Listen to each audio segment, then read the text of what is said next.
So with that, I'll actually get started here. I'm Steve Lasker. I'm a program manager at Microsoft. We talked a little bit about some of the desktop and device deployments.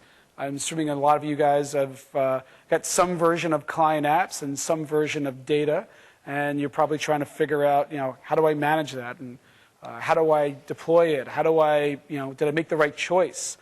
Should I make that choice? So we're going to drill into a bunch of information today.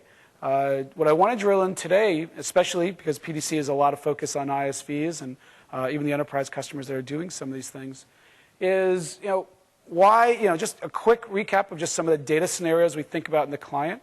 The cloud offerings make things pretty interesting as well. A couple of years ago, I used to call it the client to the cloud. Thinking of the networks being the cloud. Didn't quite realize we'd start calling them our like Cloud DB offerings. So everybody goes, oh, cloud's something else. We don't want to do that. Like, well, maybe we do. To me, the further the data gets away from me, that it's not on me or in my desk or something, the more I want it closer to me. Whether it's reliability, perf, or whatever. I like having that local copy there, and I like being able to synchronize it so when I do drop my device and I need to get another one, I can get my data back. So I'll talk a little bit about that, how compact changes the game from what you may be thinking about it. How many of you have got 64-bit machines? Okay, so we recently released the 64-bit version of compact, so I'm going to show a little bit of some new ways of how you deploy it. And then we're going to drill in for performance, because this is one of the ones that comes up a lot.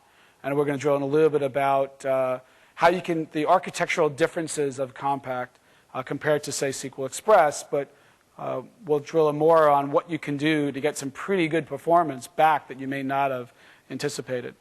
And once we do that, after we dive in deep, we'll pop back up. And now that hopefully we've got you guys more comfortable, that compact can be a really good store for you, and you'll have great performance, and have some interesting scenarios that you could use it. So that's what I want to cover today. After this session, I'm actually going to go to the open spaces. They've asked me to come down there, so I will probably fill up the majority of the time, but I'll be around all afternoon, and we'll drill in from there. So how many of you guys have a combo box in your app? Does anybody that not have a combo box in their app? All right. So where are we going to get that data from? How many times am I going to ask the server the same information? If I asked you guys, what session am I going to? What session am I going? Or what's the list of sessions? What's the list of sessions? It gets a little annoying after a while. Reminds me of when I had a ski accident or a motorcycle accident, and I tend to, when I hit my head, I don't pass out. I just turn record off. And has anybody had that amnesia thing when they've woken up and they ask the question, what happened? And the person's sitting there, oh, Steve, all right, you're at the hospital, this is what happened. And you start to remember you asked the question, but you can't remember the answer. It's a weird feeling. So that's the kind of thing, is how many times am I going to ask the same question? But when you guys have these combo boxes, do you ship the list of values in your app? Right? I mean, what happens when California sinks, or we sell off Alaska, or Canada becomes a state, or your product catalog changes? You don't have to ship new binaries just to be able to get that new value in the combo box. So there's a balance there of asking the server for the server, service, whatever, something else for the data, which doesn't change very often. But when it does, what do you do about it? So it's nice to be able to think about the local data scenarios and just the reference data. But then there's the partition data, my customers, my orders, my customers' orders, my receipts. We were talking with some of the neat receipts guys. There's lots of things that are partition data that I need to think about. And the interesting problem there is that data starts to change. And you don't necessarily want V2 of the app to replace your local database. So you have to think about local data differently than your DLLs or your static files that you bring down. So you have to think about those and how do you manage those. But there's, you have to manage those two things. But there's other interesting scenarios about aggregation. We can really leverage the power of the client of I can bring information from all these different sources, and I can start to do something with them. I might be a real estate agent, and sorry to be you at this part, but my wife actually works in the industry. It's actually still pretty interesting in some aspects. I'm selling houses in a certain area. What's the tax rates for houses? What's the the local tax rates? What's the schools, the banks? What's the historical insurance issues that have happened in this area. So having all these different data from lots of different sources to be able to bring that locally and then slice and dice in that because I have a real database becomes pretty interesting instead of having to send it to the server and having it do all this data manipulation for me and having to round trip it and so forth. So lots of powerful areas that you can leverage that. Now the next one, I kind of like drilling into this because there's this oxymoron here. If I think about caching simplifies data access. And you go, oh, caching, they got to maintain it and secure it and all these different things. And no, I'll keep everything up in the server.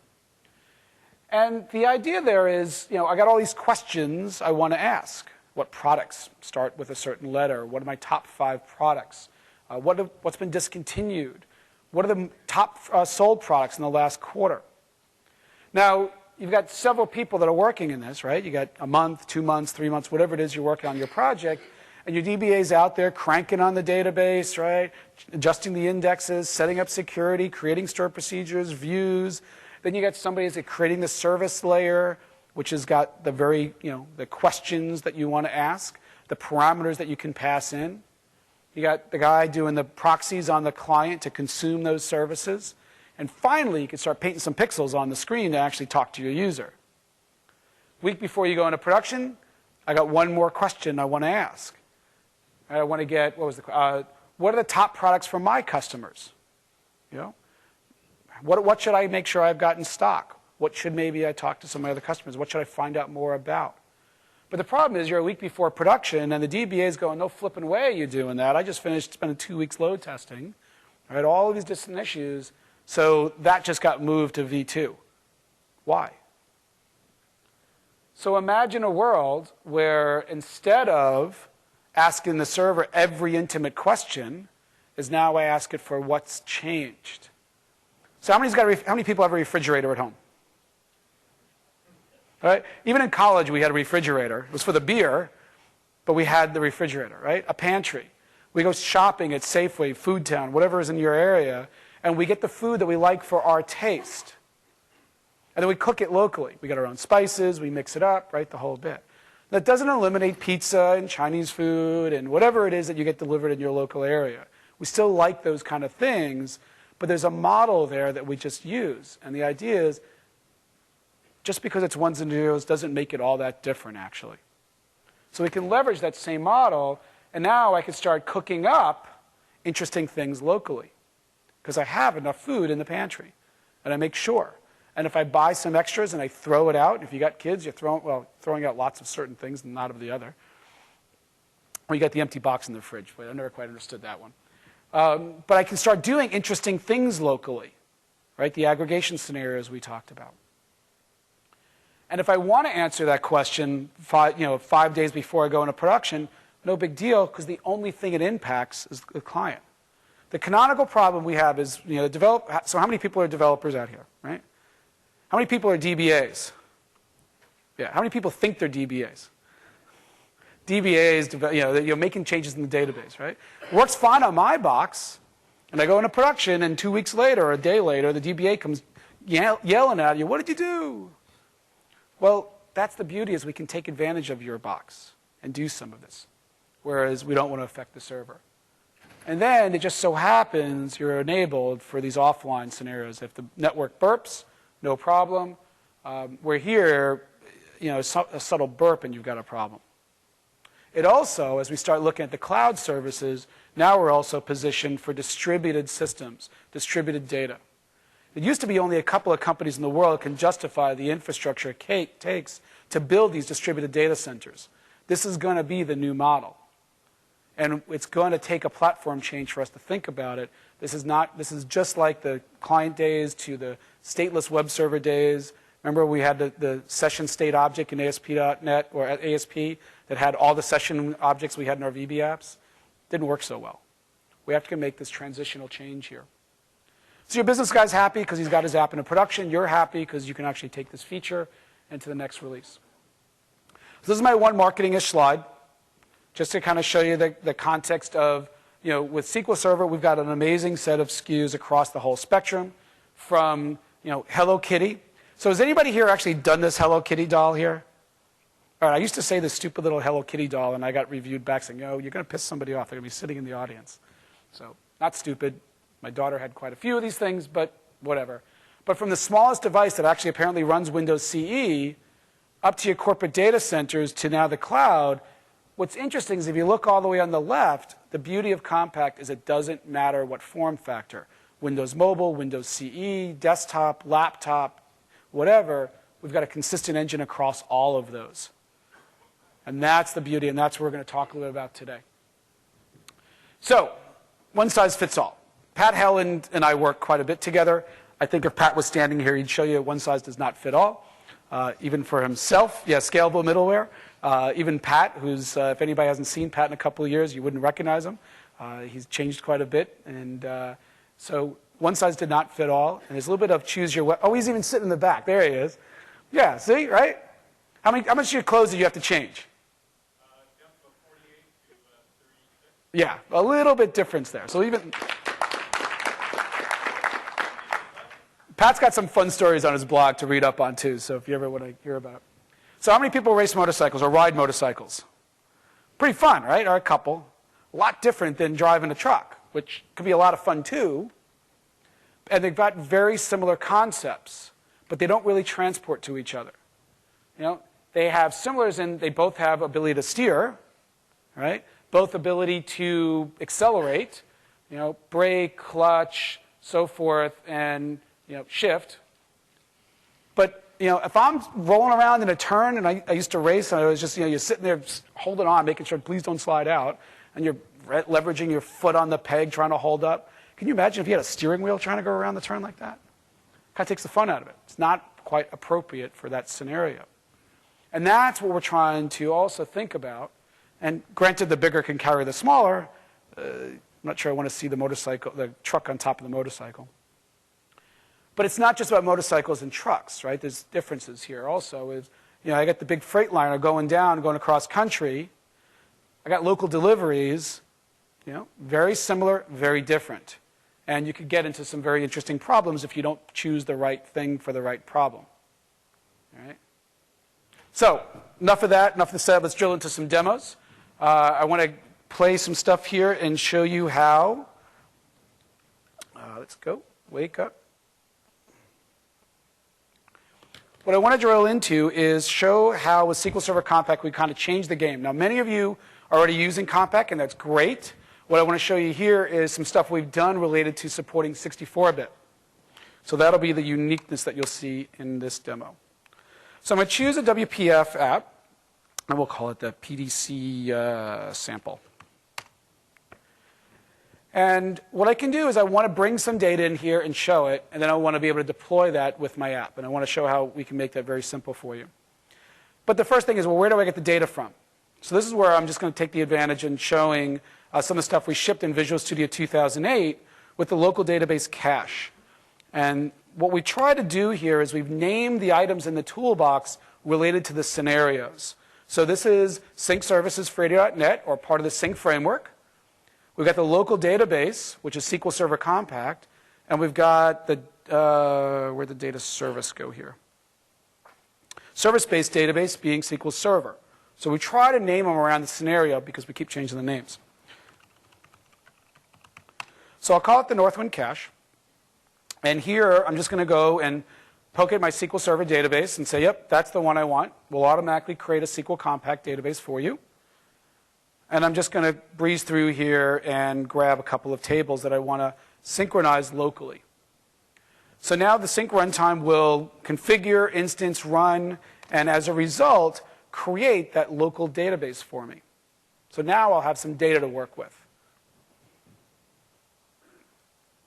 Now with SQL Server Compact, we have the programming models for both data sets, link to SQL, link to entities, being the primary focus there.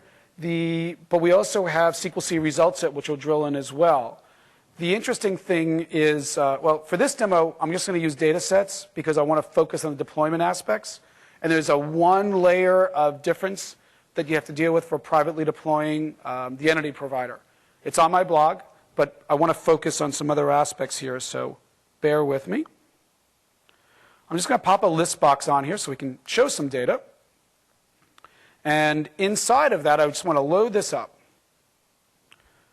So this is where I'm just going to use the data set for now. Northwind data set. And then we'll just instance that guy.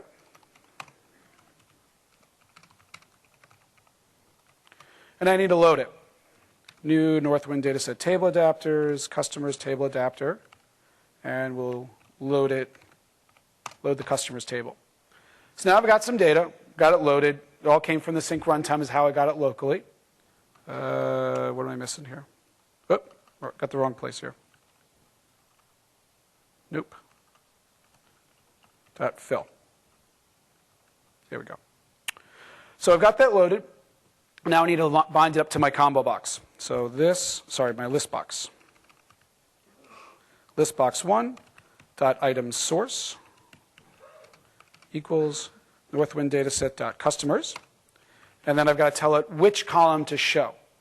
This dot list box 1 dot display member path equals, we'll just show the company name. Okay. Now the really cool thing, and we'll show this tomorrow, is we're actually going to show how you can use a data sources window to use WPF data binding coming in Dev 10 as well.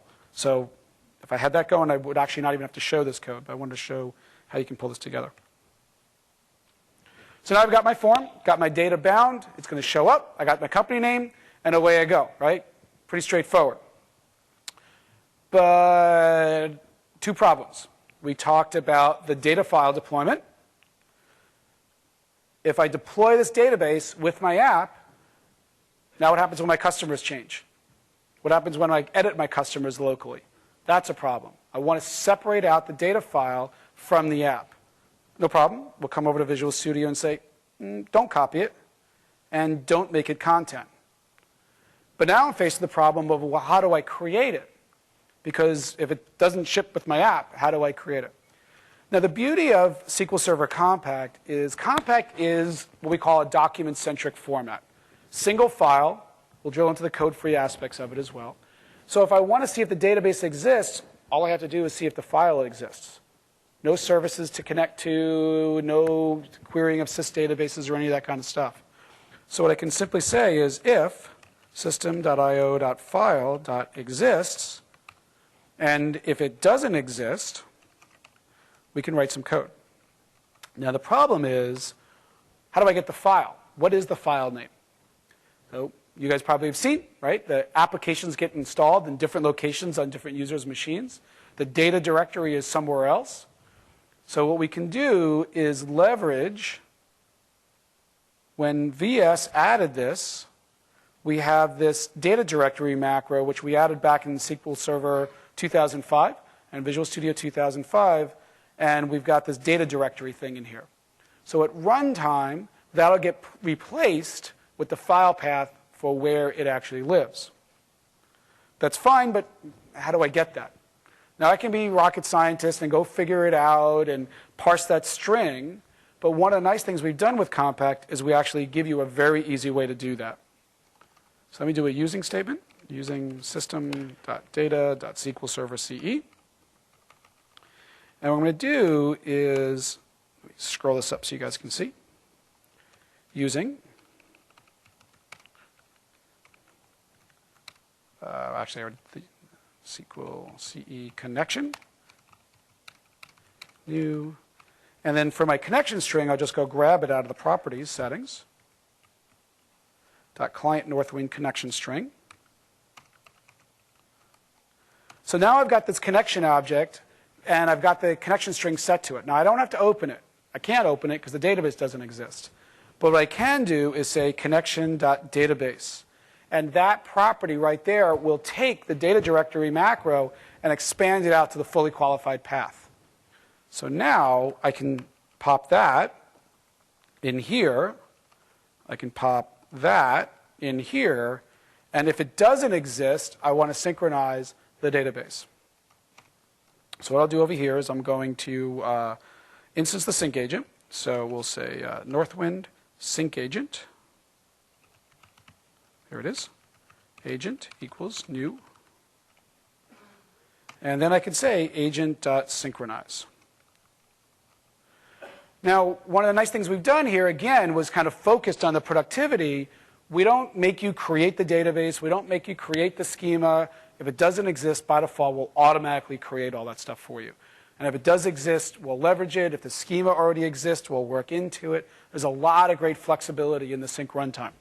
Not the focus we want to cover here, but a great way to kind of show how we've focused to pull these together in a really end-to-end scenario. So it's not like this little feature works, but go write a bunch of code around it.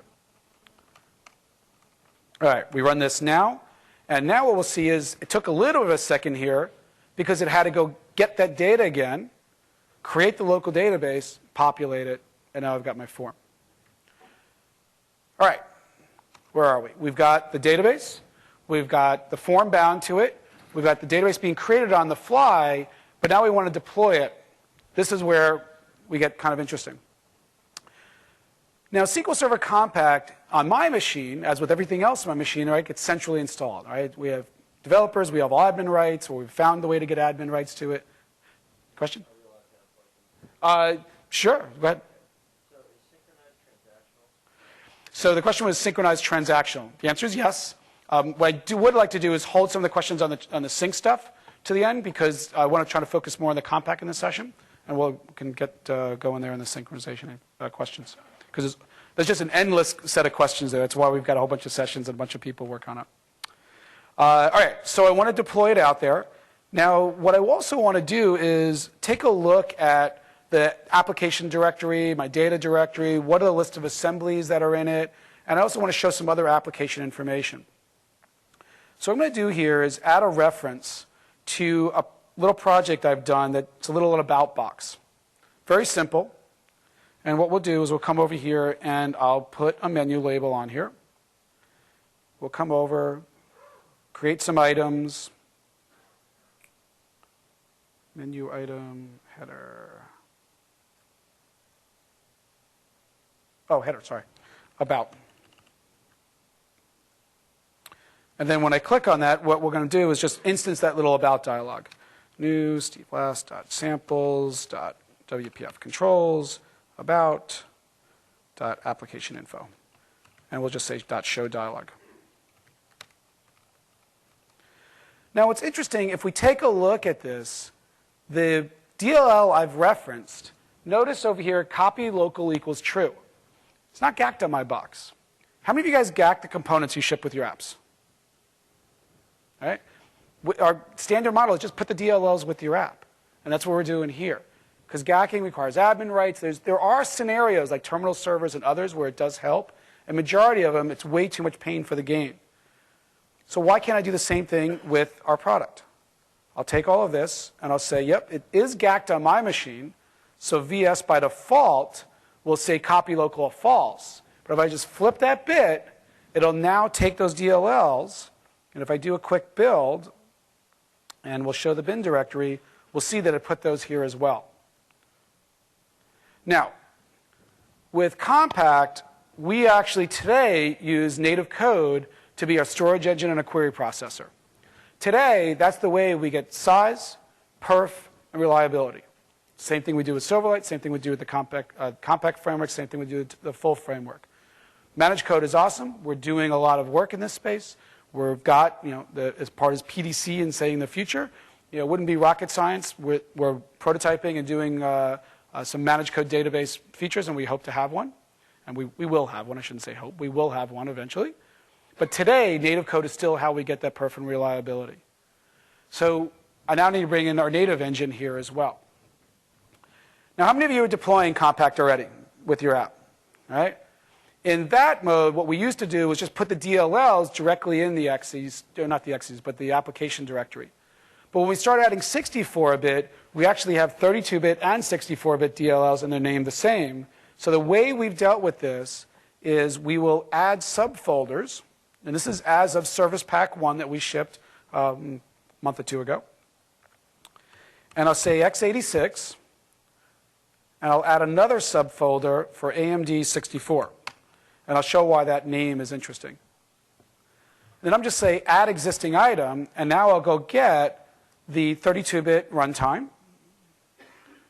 I'll go grab the storage engine, query processor, the native managed translation layer, and this compact DLL that is the way we do some of our maintenance and upgrade functionality.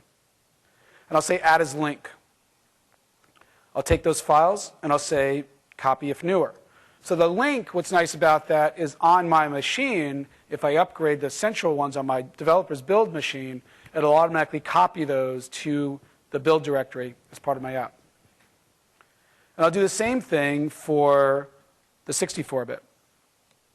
Storage engine, query processor, managed translation, and the management APIs. And again, copy if newer. So now I've actually got the managed references, just like you do with any other references. I've backed it with the native engines. And in SP1, we now know to look for these subdirectories, and we will load the appropriate one. So what I can now do is come over to publish, and I can now get rid of these prereqs because the prereqs require admin rights on our end user boxes. And it's yet another thing for me to deploy and worry about with my app. Be nice to be able to just leverage what's already, All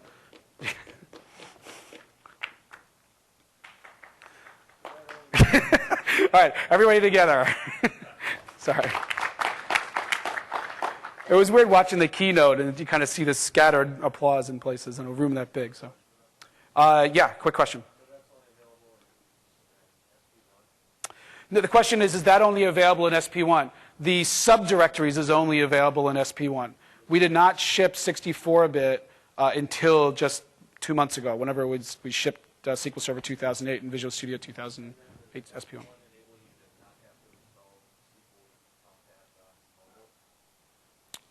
So the question was related to mobile. So this actually worked in mobile as well. We don't have 64-bit mobile devices yet.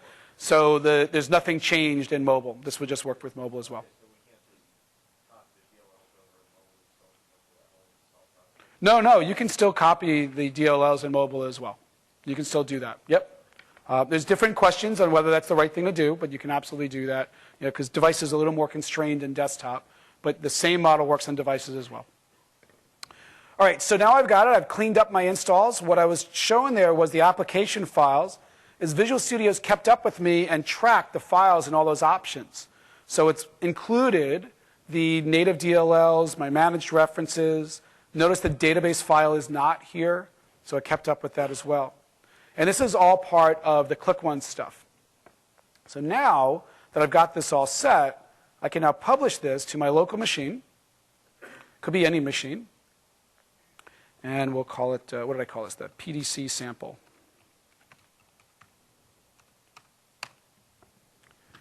And Visual Studio take all the DLLs, package them up, publish them out, and now we've got a nice clean dialog because most of our users probably don't have admin rights. So how many of you users have locked down their machines and don't have admin rights? No? Your guys are okay? Sorry, not your machines. Your users' machines that you guys are trying to ship apps to. Yeah, now the hands start coming up a little bit more. Sorry. I used to work at a place where they actually wouldn't let the developers have admin rights either. So there's all kinds of creative ways to get out of that, including buying new boxes. Sorry, I didn't install that. Let me do that again. All right, so I'll install it. And we've got it. It'll come up and running. And now it'll instance. It just synchronized. I've got the data. We'll pop up our About dialog. Notice Click Once deployed, yes. This is that little thing I pulled together. I happen to be running a 64-bit machine, 2 processors. The architecture is AMD 64, even though it's an Intel machine. So it just so happens this is the token that Windows gives us back, this AMD 64. So we're just using that rather than creating yet another one for how we determine the subfolders. What told it to go ahead and create that new database, that new data file? So the question is, what told it to create this data file here that I've got right here? So remember in my code, I had the, let's see, where was it? Right here, we said if the file doesn't exist, call synchronize. And when synchronize runs, one of its initialization routines is, does the database even exist for me to sync into? So That's one of the places I was able to leverage it there.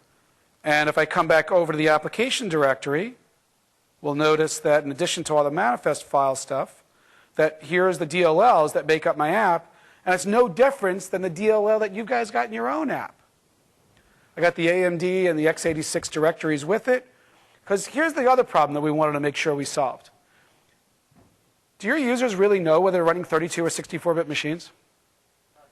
Right? Do they need to know? Should they need to know? And this is just something that they should not need to know. And so if we do know, or if they don't know, then do we have to make them choose different installers to install the app? That just seems goofy as well. So the beauty here is I was able to put both versions right with it, and we, as the Compact team, will actually figure out which one of those DLLs to load, so you don't have to worry about it, your users don't have to worry about it. You know, it just works kind of model.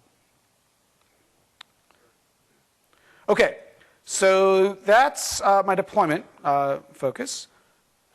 So let's get rid of that. Come back over here. Yeah.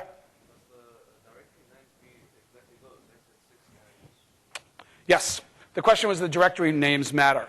I got these two slides I'll bubble up to show about it. Is you want to change the managed providers to copy local as true. This works for all your DLLs. If they're gacked on your machine and you don't expect them to be gacked on the end user's machine, it's the same model that we do on, on all DLLs. The native engine is we need to add that as well. That is just files that you're going to deploy with the app. The way that we figure out which DLLs to load is we simply just use environment.getEnvironmentVariable. That's just a standard managed API that Windows returns back that process architecture token, and that's what we're using to look in those subfolders. So if you create some other subfolders, we don't know to look there. So that's about it there.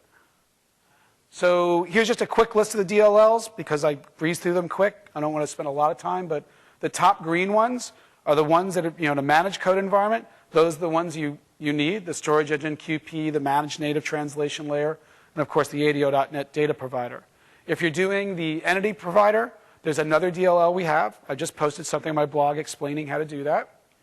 The middle one is the API for doing upgrade from an older version of the file format, compress, and copy.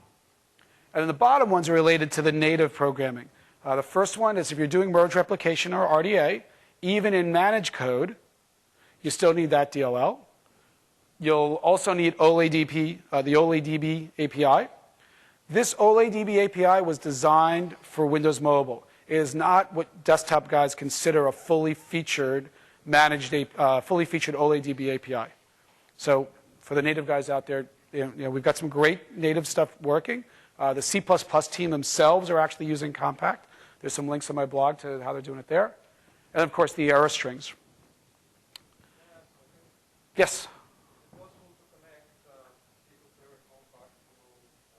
It's getting annoying. Sorry. To Crystal Report. So the question was, can you use Compact with any of the reporting stuff? And the answer is yes. Most of the reporting, so it's not reporting services. Think of reporting controls, because we're talking client apps, right? They got their controls. And all of those reporting controls, especially in Visual Studio, they can do things like bind to data sets, bind to objects, so that you get the entity stuff in there as well. So in the report designer, you can say, I want to bind to this, and that can be backed by Compact. So absolutely. The things that you're kind of missing is the RAD tooling that in the report designer, it has intimate knowledge about the different data stores, and you can start poking that together. But as developers, this gives you something to do. You can pull those together, and absolutely it'll work. So in the one-size-fits-all model, now I want to drill into the performance aspects and explain some of the under-the-covers things that goes on. So with SQL Server, we think of shared data services. Okay?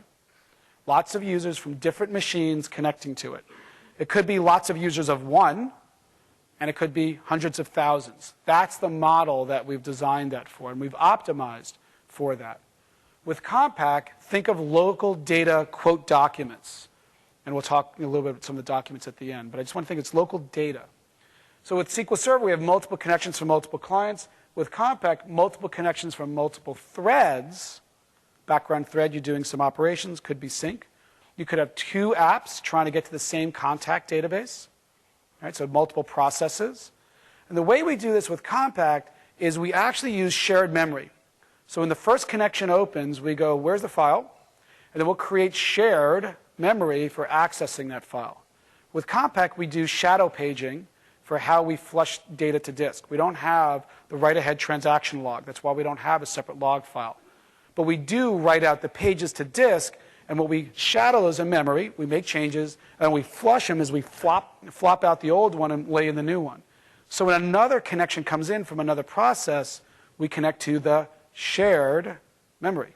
This is one of the cases of where native code works really well, and we don't have an equivalent in managed code yet today. So that's the first part to think about, is the service versus the in-proc nature. Runs as a service for SQL Server, because I'm connecting to another box. It has to be something listening. In Compact, we're loaded in proc. An exe has to actually load us. It runs in the security context of that exe. There's no escalation of privileges. We're running as the app. It's just a DLL. Connection pooling. Right? This is one of the great ways we get performance out of SQL Server, because it's expensive to create that connection from your app all the way through the network layers, across the network, through the security boundaries, and all of that up to the next box, even when it's on the same machine. Compared to with Compact, it's just in proc. So you'll see there's a way to get connection pooling, but you have to manage it through the SQL CE connection object. We don't have connection pooling by default. Query plans in SQL Server. You could ask a question. Somebody else can ask the question. The box goes, oh, I remember that question. It's probably the same app from two different machines, and it knows exactly how to go execute the query plan and go off and get the data. With Compact, we're trying to focus on very small footprint. We're not taking that overhead. In the SQL CE command object, we cache the query plan. Keep that around, and you can actually get connection command caching. So this is best showed with some demos. So let's go do some demos here. And again, these are, and as you notice, I have both desktop and device versions of it. And I've done a bit of shared code between the two so I can open them both. Just for the sake of screen real estate, and because I want to compare against Express, I'll open it up with the desktop one. So what I have here is I've got this little test harness I've created.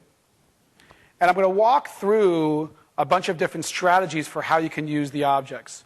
And up at the top there, I can toggle between Express and Compact. I could also toggle between deferred index creation, because that creates some interesting performance benefits as well. And then we'll drill into some choices at the bottom. The way I'm going to do this is I'm simply got this XML file, because I wanted to isolate, I don't want some other database as the source or something else. I got this XML file I've created, a bunch of customer rows. I'm just going to loop through that and stuff it in the database as fast as possible. So let's first do Compact. Now, how many inserts per second do you think we can do here? Price is right. A lot. That's not a number. You're not the test guy, are you? Huh? All right, 100. Right? You can't say 100 to 1,000. Price is right, dude. You got to choose one. Anybody else? 10,000. Okay. All right, 100 to 10,000. There's a spectrum. Okay. So let's first start with what people might think of as a default scenario. With SQL Server, we're taught create the connection object, open, close, as fast as you possibly can. So let's go through this code here. I got a couple of stopwatches because we're going to micro-measure this thing. I've got some utilities for creating the database.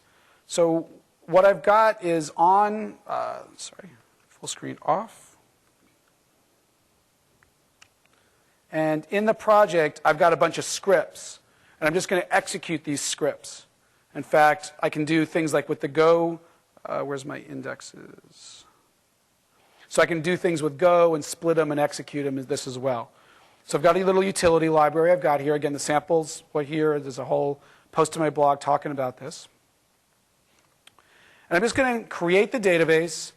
And then depending on whether I've chosen to create the indexes before and after, we'll create them before and after with that script. And I'll just run that script. In here, there's the XML parsing. Is I'm just going to create an XML file, getting it where the application is actually installed from, get a reader, and then loop through based on the customer nodes. Okay? So the same block of code is repeated for each one of these cases we're going to go through here. So I'll just collapse that and focus on the uniqueness.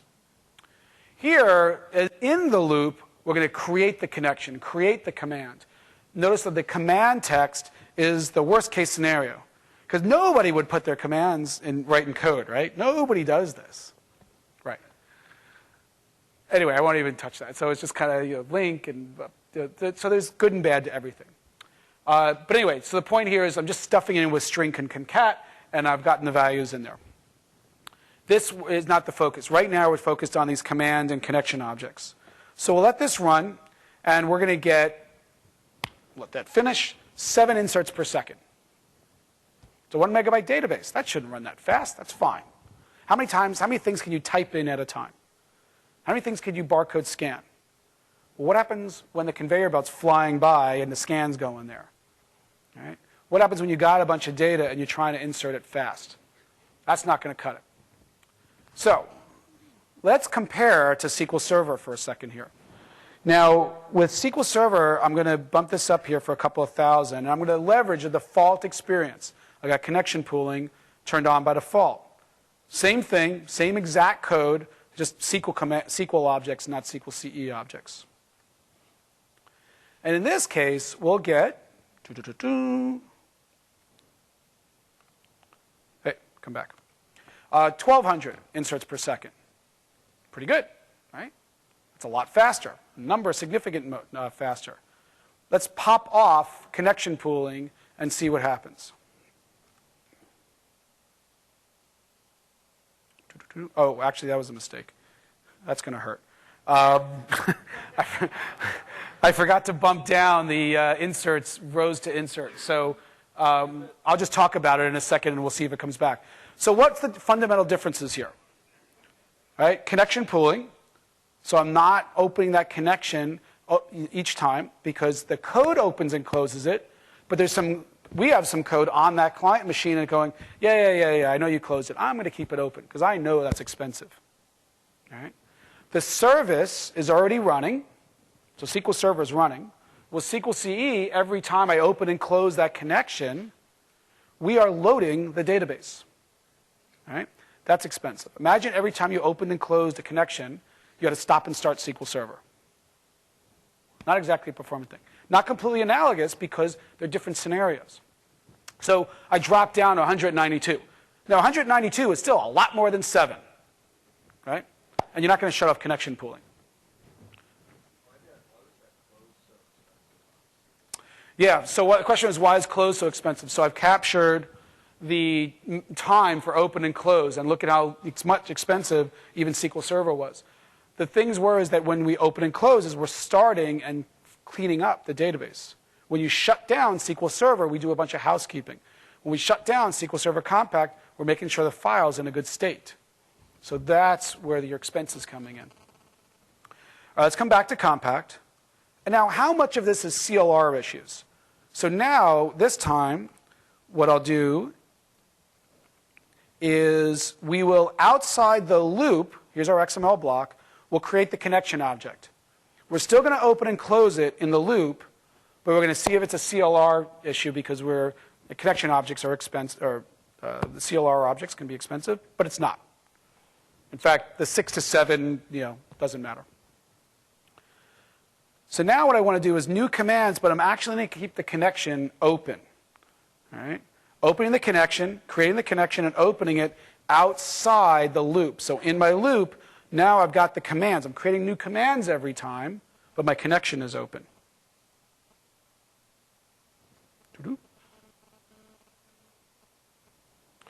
All of a sudden, I jumped up to 2,800 almost. Quite a bit difference. So now I'm getting connection pooling. All right? Now, 2,800, what did I get? I got 1,200 with connection pooling with SQL Server. Now we're starting to see the things that the products are optimized for don't necessarily work the best. That nice steering wheel and the CD player going in the truck doesn't work really well on the motorcycle. So, or the big truck in the city, or vice versa. So we're starting to see a big difference there. Notice the connections are staying open. Now, let's see what we can do about command caching. We'll come over here. In here, The command object is now created outside. So now I'm getting a CLR benefit of holding on the command object, but I'm still doing the big gnarly, command text every time. So we'll see that. So I got a little bit out of it. There is a little bit of cost associating the command object with the connection object. So not doing query plan caching because I change the command text every time. Same thing we do with SQL Server.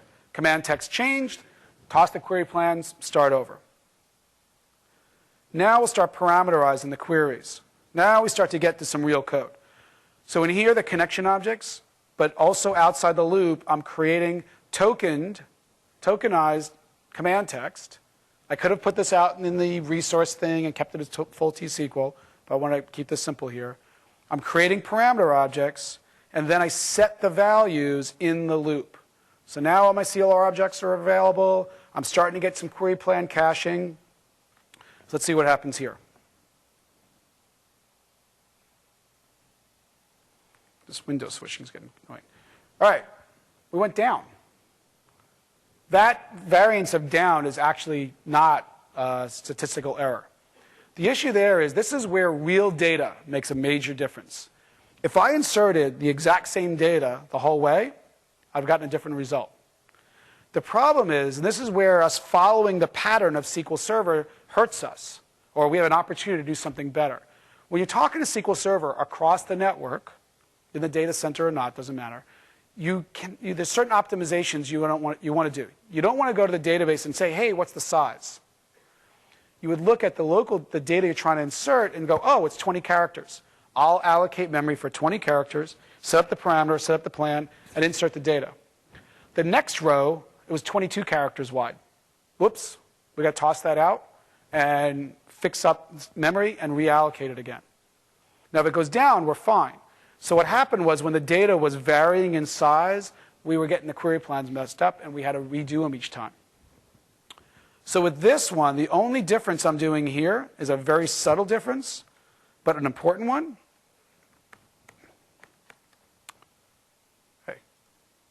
Is we are going to add the size so that we don't have to infer it.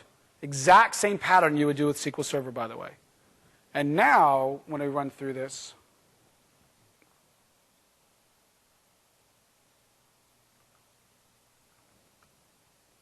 now we just jumped up to almost 6,000 inserts per second. Okay?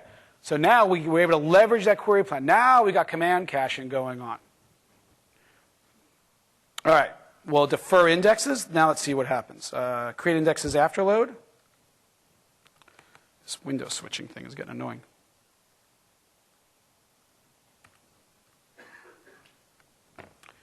And now we can see quite a bit because we're inserting each row, and each row has got its own transaction boundary and so forth.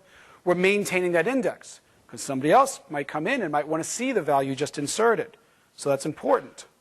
So here we were able to get a little bit more by deferring the index creation. Now, in bulk load scenarios, that could be an interesting way of managing that. And I've only got 2 indexes here, so it wasn't a lot. Imagine you've got several indexes. And on device, this actually gets even more extreme. And I've got a graph in a minute I'll show. Now, it turns out this isn't the fastest way to get data into SQL Server Compact.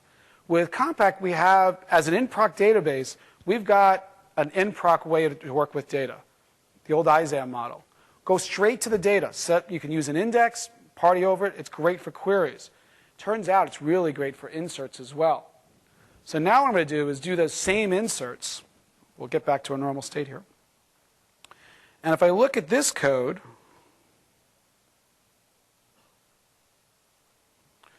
that in here, in this loop, I'm taking the command text, I'm telling it the name of the customer, sorry, the name of the table. And then I say table direct. So bypass the query processor, work straight against the data. Create a result set, make it updatable, and then I'm going to allocate a new row object. And then in the loop, I'm actually going to set the values and stuff them in. And I've got a little transactions here as well, so it's similar. And we'll run that. And now we'll see, now we got to the 10,000. Okay? So from 7, to 10,000. Quite a bit difference here just by by understanding the architecture. There wasn't any rocket science I did here. I kept the command around, I kept the connection around, all right? And dramatically difference. And in this case, because we're working in proc, we're able to take advantage of that, and we can actually blow right past the performance of what SQL Server Express can do locally. Now, try to do this across the network, that's like trying to move your house with the motorcycle across country. Choose the right tool for the right job. Now, to be fair, SQL Server has a bulk copy API. So we can try this. So rows to insert, we'll pop this back up to 18,000 again. Now here, the problem is we start to get into some problems related to how this API happens to be optimized. Now if I insert it now, let me make sure I've got everything set. Yep.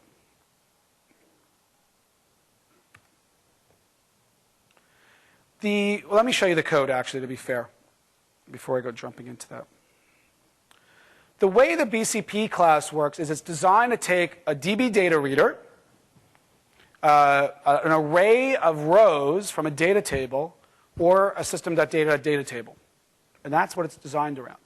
So the bottleneck that I wound up hitting here turned out not to be the BCP class at all. The BCP to SQL Server, as you imagine, is screaming fast. It pretty much bypasses all this stuff, so it can just go, I just want to bulk load data, as you would expect. It turned out that in order to do this, I had to create the data table with the schema, all my columns, and primary keys. And then I create a new data row, and then I'm inserting them in. But I don't want to do an 18,000 row data table just to stuff it in. I wanted to break it up. So I use the commits per transaction to define at what point I take the data table rows.add, and I do the BCP write to server, and I pass it the data table. So what's interesting with this one is there's a curve that happens. So I've got 500. If I jump this up to, let's do like 800. Let's take the breakpoint off here. Is that I'll start to see I got a little bit, but if I bump this up too much, it starts to curve back down. And the problem there is not BCP. This is actually the data table starting to have problems loading lots of data, unfortunately. But BCP is not really a typical way you're loading data as you're interacting with it. The SQL C results set, absolutely. Part of a standard programming model for Compact. So the question was a sync question, so let me kind of move on with this and we'll come back to that. All right, so that's the performance demo. Pop back over here. My clicker. Yep, all the code will be available up on my blog. It's actually already there. And there's both device and desktop versions of it. So here in standard parameters, same exact thing for SQL Server. Parameterize with data type and size. The result set is the best way to bulk copy, well, actually the best way to work with SQL C for performance aspects. You're not necessarily going to get the benefit of the query processor, so you can't do lots of joins and that kind of thing. But when you're bulk loading data, typically you're not. And when you're trying to work over data, we have a lot of teams that have been using Compact that actually just set the index and work with it directly. So it really depends on how you want to use it. Definitely a very cool API. Definitely something we're keeping around for a long time. I'm hoping we can expand its usage, actually. So that's the example there. So for some comparisons, and here's where, again, I wanted to show some of the device stuff as well. Samples are all there. We start to see new commands, cache commands. The parameterized commands, the dip there is the parameterizing without size, because that's where we're jerking ourselves around trying to figure out what the query plan should be. Where if we can lock in the query plan based on the size, you're fine and it takes off. And then the SQL C results it, in fact, has a bigger perf benefit on devices because we're using less of the engine. We're just going straight in to the storage format. On this one, this actually showed a bigger variance between pre and post index until I added the SQL C result set, because it just kind of blew off the resolution for the chart. But you can actually get quite a bit there. So that's just something to think about. In fact, this is one of the performance benefits, performance enhancements we're looking at with Compact is on merge replication and sync when the index is, when it's a new initialization, is we can defer the index. So quite a bit of advancements you can get. Another thing regarding the set, because you said you that on devices, it stays on the same size of memory footprint.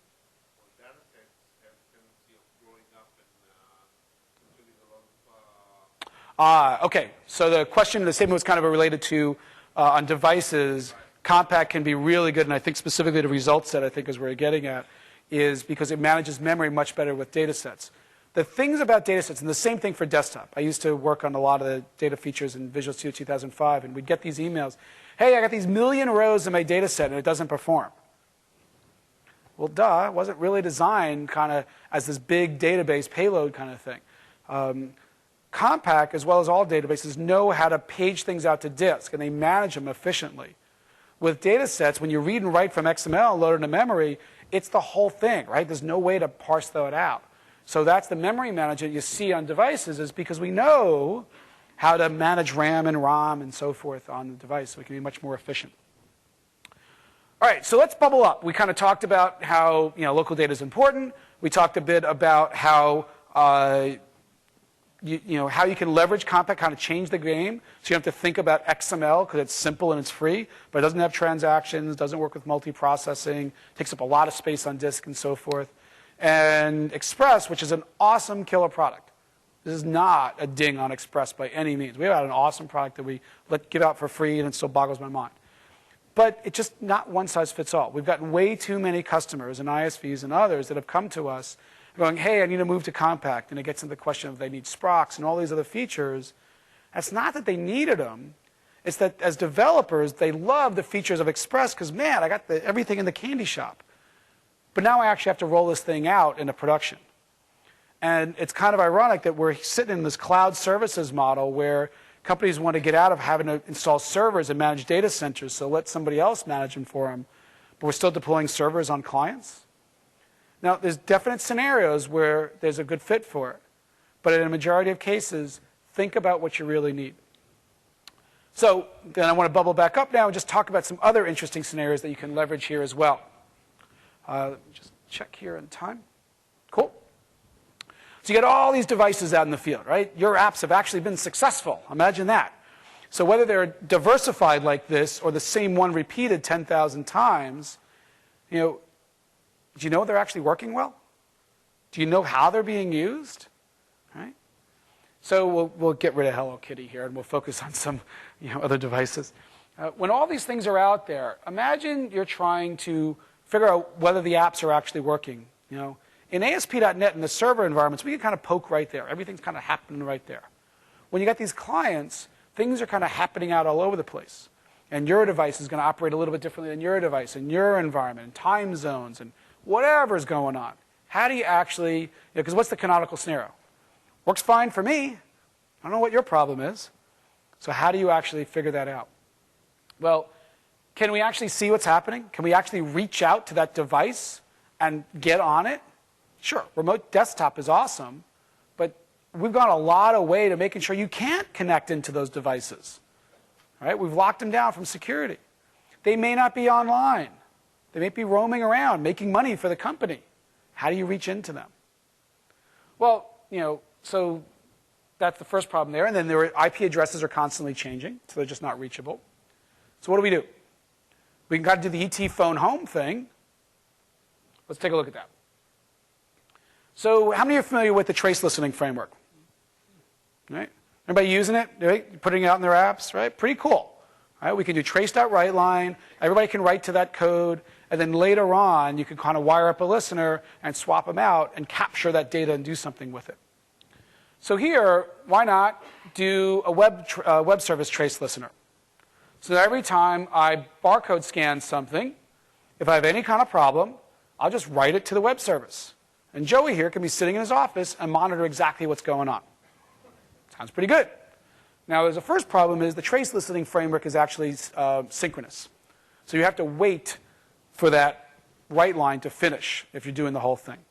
So no problem. You can actually do a little async stuff and decouple it. But what happens when the reason the barcode scanner failed was because the phone was down, the network was broken, down? How do you call somebody for help for the phone when the phone's broken? Doesn't work very well. So, and Joey's got no visibility, and of course the data was lost because he tried to write something to the web service and there's no notes to jot it down. So now imagine you took Compact as a store and wrote some code around it using the sync framework and said, hey, I'll create a SQL CE trace listener, and now as I have barcode scanning problems or whatever it is, I'll write the information locally. I'll jot it down. Now, if there's problems or whatever, sure, you could take that single file and email it up, or you can use a sync runtime, and when the network is available, we could actually just synchronize that data back up, not in the process of what the user is doing, kind of async at different times, different intervals, whatever it is that you guys feel it's appropriate, and now you could actually capture that information in the field. Right? Whether they're clicking the button that you guys spent a bunch of time trying to enable, or the new menu system, right, the KPI kind of information, or the errors, or any kind of information, you can now capture that very easily and bring it back. And of course, you can see it from your office. So I got a quick prototype of this.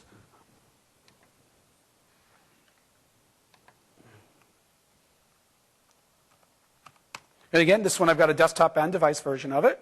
Because that's, again, the beauty of this whole thing is with Compact, it works consistently across all of our clients.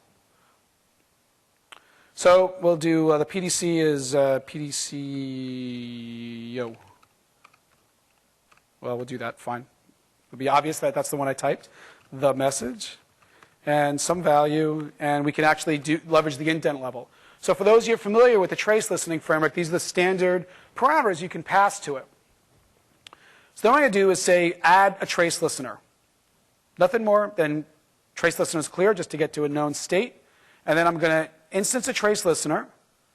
I'll set some values for what is the URI, for abstract ways. Where is it going to sync to when it does connect? And what's the name of the log file? Actually, in this case, I don't pass in the log file except the default. And I'm using web services and WCF. You can do either one here. That's kind of the beauty of it. And we'll just add that up, and away it goes. Inside the trace listener, we'll get that log SDF. I didn't pass that in, so we'll automatically create one. And then we'll pass in the URI, and the service type is web service, and it's all running. So now, if I write these messages, we'll bump it up, right? That now, when all that stuff's been captured, I've got it in my local database. So now, on a separate thread, process, time, whatever, this thing can go run. It'll go and grab the trace listener out of the collection of trace listeners. If it wasn't found, we'll throw a little error. And then it'll actually do a synchronize. And I've just taken the sync framework, put it in there, and then I expose on my trace listener a synchronize method. So I can do the synchronize now. So I've uploaded 9 entries. Joey could come over here in his office, drill in, and look at the log entries. And lo and behold, he's seen what's been happening at the gas pump, what's happening with the exceptions, why are we not getting orders from New Mexico? Well, because New Mexico's got a whole bunch of errors and their DNS is down or whatever it is. So you can start to really get a visibility into what's going on out there. So that's one. Kill the debugger there. The next one is, let's see, what do we got next? Oh, so sorry. So to finish this up, so now he's got visibility. So when no connectivity, you get all these devices kind of writing things locally, right? And again, diversity of devices. And when the network connectivity is happening, you kind of get this missile command thing going, right? And of course, you can log it and you can see what's going on. Now, it looks a little moving parts, but imagine all of that connectivity is information that you want. Right? You want to know how it's using. You want to know how it's failing. And in fact, the lines going up could now actually be the aggregation of information over the last 10 minutes, last day. So we actually can minimize the network traffic and latency because we can start to batch it up.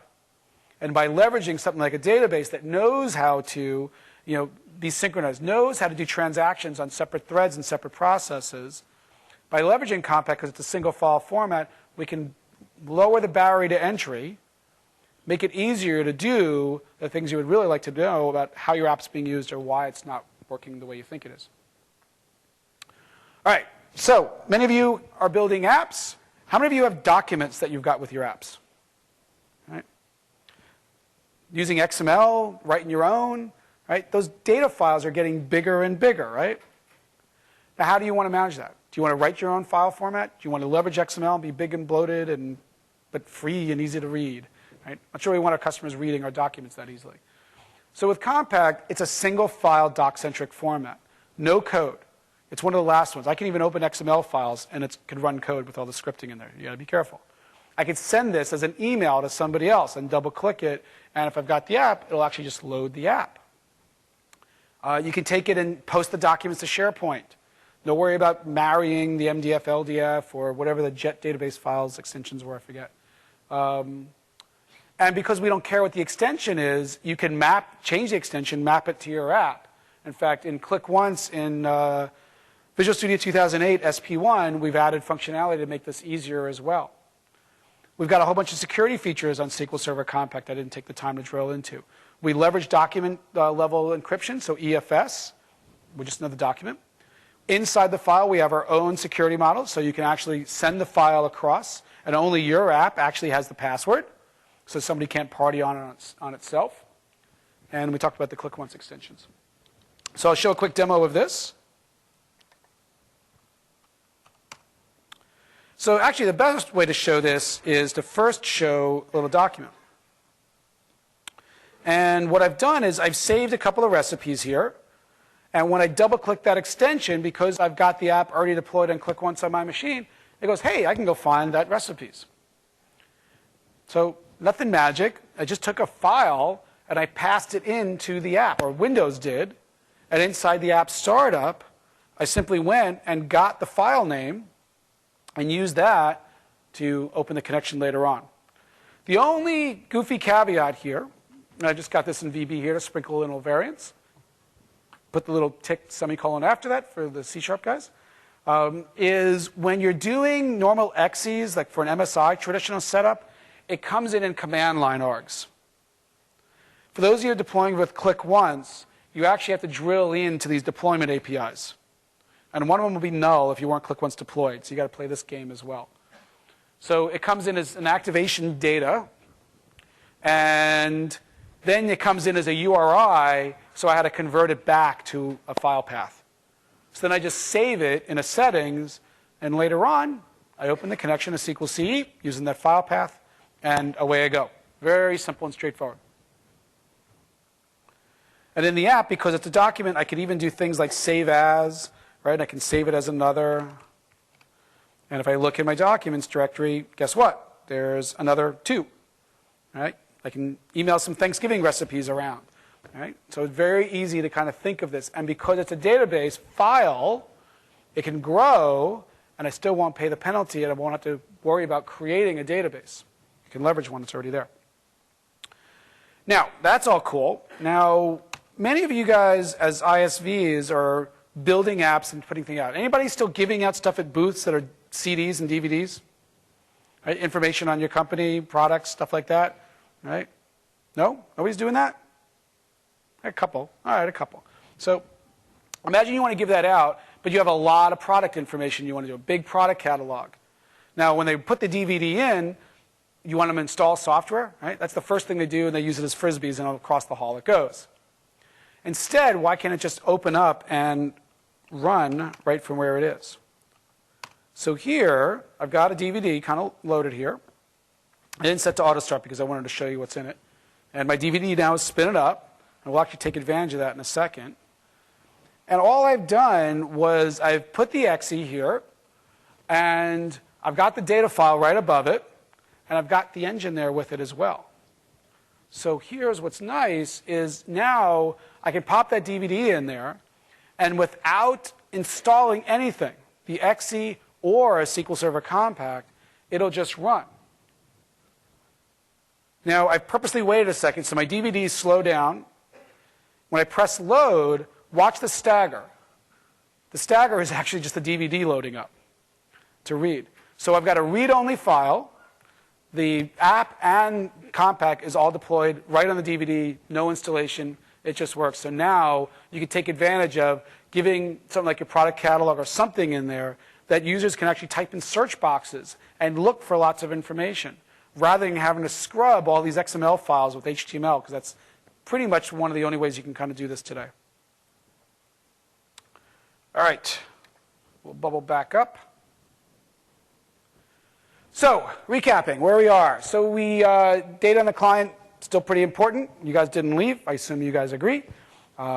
We can leverage that. We can get aggregation from lots of different sources. We can be the client to the cloud, because look, we're going to make sure that SQL services and all of our cloud services are up. It doesn't matter when the backhoe comes in, or your user trips over the cable, or the data sizes grow faster than maybe we can synchronize or have connectivity. Or there's 10,000 geeks in the hotels, and I can't get on my, on my computer because everybody else in the hotel is banging on at the same time as well. Performance best practices. So with Compact, we talked about how you can very easily deploy it, just like you do with your own apps. It doesn't become very difficult, and you get all the benefits and perf and size and reliability. And by the way, if it is installed in the box, that's the one that'll load, assuming that's the right version. All right? And we've done a lot of work here with our versioning. If you have 3.5 RTM on your box, and you have 3.5.1 because you're dependent on that service pack or that QFE or whatever it is, if we have changed the assembly versions for our DLLs so that the .NET loader doesn't say, oh, 3.5.0, I've got one in GAC, I'm going to use that one. But that's the older version. It'll actually know to load the one that's in your applications directory. So it gives you a chance to not only deploy it, but when an IT may have not rolled it out yet, when IT does roll it out or your customer does install it, it will load the central one if it's the same as what you have. So you can get some benefits there. And that covers some of the devices stuff as well there. Talk about performance. 7 to what? 12,000 transactions we got to, just by changing, keeping the connection. You can do things with connection pools. I'm not saying change your programming pattern of not open and close, but go get a little connection class that you go and ask it for the connection object. I'm not asking you to pass connections through your code. We can take advantage of the in-proc nature. You saw us kind of blow past Express because we were able to leverage the in-proc nature, and we didn't have to pay the prices for all the network latency. And then a couple of interesting ways to kind of leverage it, and I'm sure there's many more. I'd love to hear about it if you guys are thinking of different ways. So it's a megabyte, right? Smaller than some of the images you probably have in your app. It's free, it's fast, it's encryptable, it's a doc-centric format. It's easy to program and manage, right? We don't want to manage databases on the client. We want to manage our apps. We want to make sure our users are happy. We want to keep the management of the database really, really, really simple. And that's what we focus on. Single file, we talked about that. So that's where it's alternative to JET and XML. Persisted data sets, definitely. Express only because I just don't want to, I hate hearing it's a great product, people use something that's the wrong scenario, and now they've got a great product and they're complaining about it. Think about what you're trying to do. Local data, start with Compact. Shared data, start with Express. Shared data and local data, keep Compact on the client, start working with Express, and keep your local data. Don't assume that because you're eventually going to move from local to shared, you don't want the local copy. That's really, really helpful. We're in 2005 SP1 for your customers that are using it or you're using it. 2008, it was in the box. And we've added the sync scenarios with sync services for AD.NET. And Dev 10 will continue with SQL Server Management Studio 2008. We've got tools there as well. And while I didn't spend a lot of time doing demos for devices, everything I showed you will work exactly on devices. It was strictly an optimization for demos. All the samples are there. The perf metrics we showed are equivalent. And in Windows Mobile 6.0 and 6.1, SQL Server Compact 3.1 is already in ROM. So you don't need to worry about deploying it at all. If you want 3.5 because you want to leverage sync, no problem. Add it to it. They work side by side. Another major feature we've done with Compact is we don't assume we know better than the previous release. App 1 that used SQL Server Compact 3.0, when App 2, because the ISV over here, when I happen to install his app, he's using 3.5. When I install it, App 1 is going to be completely unaffected. We do not replace and force upgrades on the DLLs or the databases. So both will run side by side. That's a main model that we wanted to do. So same thing with Windows Mobile. 3.1's in ROM. You can use 3.1, or you can add 3.5. A couple other sessions. There's plenty of them, but a couple to highlight. Unfortunately, 3 of them already happened. Pablo's is happening now. But Mark Wilson-Thomas is going to show the data sources window stuff happening in Dev 10. With all the stuff, they are recording the sessions, so you can watch them. It's usually about 24 hours, and you guys can watch them later. So with that, I just wanted to say, some links for some blogs. I'll come back to that in a second. So please fill out the evals. They really help. And with that, I wanted to say thank you, and I'll take some questions.